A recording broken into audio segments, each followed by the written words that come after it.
এখনো শীত শীত ভাব রয়েছে। আর উত্তর ভারত দিল্লিতে তো এখনো ঠান্ডা জাঁকিয়ে পড়ে রয়েছে, তারই মাঝে দিল্লিতে বৃষ্টি।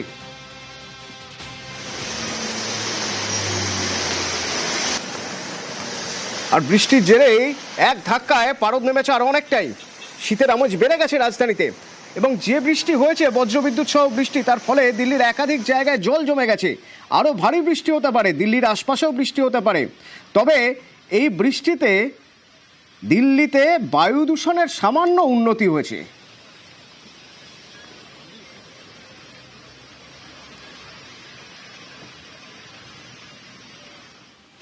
আর এর পাশাপাশি কেদারনাথের ছবি দেখাবো। বরফ পড়ছে কেদারনাথে, ভারী তুষারপাত। আর যে ছবি দেখছেন বৈষ্ণোদেবী।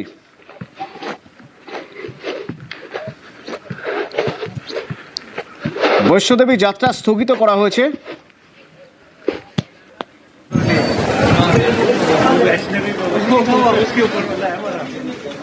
প্রায় 3 মাস পর জম্মুর ডোডায় বরফ পড়ল। রাত থেকে এই ডোডায় শুরু হয়েছে তুষারপাত।